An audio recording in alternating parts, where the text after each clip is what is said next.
Et dans moins d'un mois, le 16 novembre, lors de la 26e réunion de la conférence générale des poids et mesures, la définition du kilogramme va changer. Jusque-là basée sur un objet physique, elle va être convertie en formule mathématique. Bonjour Alain Siroux. Bonjour Mathieu, bonjour à tous. Vous êtes directeur de la revue Ciel et Espace, vous êtes notre spécialiste scientifique. Pourquoi diable, Alain, le kilogramme va-t-il changer? Je le trouvais parfait, moi. Ben oui, mais le problème, c'est que ça marche plus. C'est qu'il n'est pas assez précis. Alors, mais ça veut dire quoi, pas assez précis? Pas assez précis, ça veut dire que quand vous pesez quoi que ce soit, qu'est-ce que c'est qu'un kilo? Un kilo, c'est quelque part un étalon.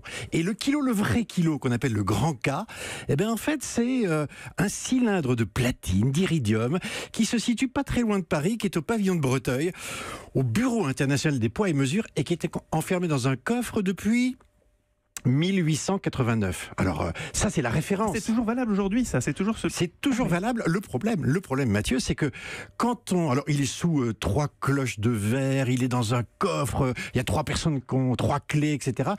Et tous les 50 ans, on le sort pour le peser. Le problème, c'est que à chaque fois de poids. Si. Mais c'est pas comme moi. Il mange pas de la tartiflette l'hiver et il fait pas du sport l'été. Et bien justement, c'est le mystère, c'est qu'il change un tout petit peu de poids. Alors pas beaucoup, je vous rassure, 50 millionièmes de grammes. Mais comment on mesure? Il y a une balance assez précise pour mesurer 50 millionièmes de grammes. Justement, là aussi, c'est-à-dire qu'on a besoin effectivement de peser des choses qui sont extrêmement légères, extrêmement fines.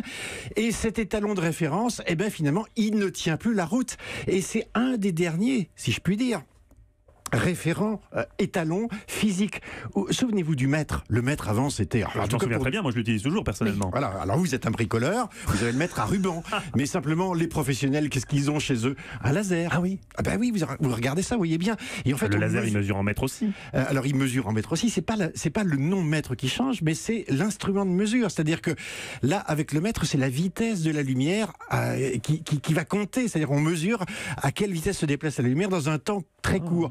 Wow. Donc c'est dématérialisé et c'est ça qui va se faire avec le kilo.